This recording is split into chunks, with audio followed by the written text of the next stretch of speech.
அஸ்ஸலாமு அலைக்கும். Hi friends, நல்லா இருக்கீங்களா? குக்கரில் சாப்பாடு வெந்துட்டு இருக்குது பாருங்கள்.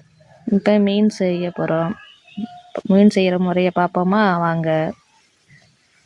இப்போ வெங்காயம், தக்காளி, பச்சை மிளகாய் எல்லாம் தாளிக்க வச்சுருக்கோம். புளி கரைச்சி வச்சுருக்கோம். மிக்சியில் போட்டு தேங்காவை ஒரு ஓட்டு ஓட்டிட்டு அதுக்கப்புறம் வெங்காயம், தக்காளி, பச்சை மிளகாய் போட்டு திருப்பி ஒரு ஓட்டு ஓட்டிடணும். அதுக்கப்புறம் நம்ம பவுல் எடுத்துங்க. அதில் புளி கரைச்சி வச்சுருக்கோம். அதில் நம்ம தேங்காவை கரைச்சி வச்சுருக்கிறத ஊற்றிட்டு மிளகுத்தூளை சேர்த்துக்குங்க. கரைச்சி வச்சுட்டு அதுக்கப்புறம் சட்டி வச்சிடலாம்.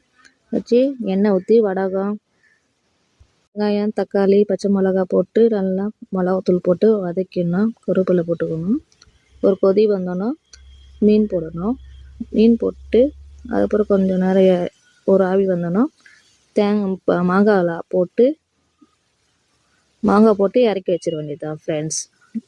சட்டியில் மீன் பரட்டுறதுக்கு தக்காளி லேசாக புரிஞ்சிக்கணும். பூண்டு நசுக்கி போட்டுக்கணும். மிளகுத்தூள் போட்டு கொஞ்சம் எண்ணெய் ஊற்றி மீனை பரட்டி வச்சுட்டு மீன் பொரிச்சாச்சு பாருங்கள் ஃப்ரெண்ட்ஸ். மீன் தான் செய்கிற முறை. சாப்பாடு ரெடி ஆயிடுச்சு. மீனானா ரெடி ஆயிடுச்சு. மீன் பொரிச்சாச்சு. அதுக்கப்புறம் வெண்டைக்காய். எங்கள் ஊரில் மழை பெஞ்சிட்டு இருக்கனால கரண்ட் இல்லாத போயிடுச்சு. உங்கள் ஊரில் மழை பெஞ்சிருக்குதா? கமெண்ட்டில் சொல்லுங்கள். லைக் பண்ணுங்கள், ஷேர் பண்ணுங்கள் பிடிச்சிருந்தா. Thank you friends.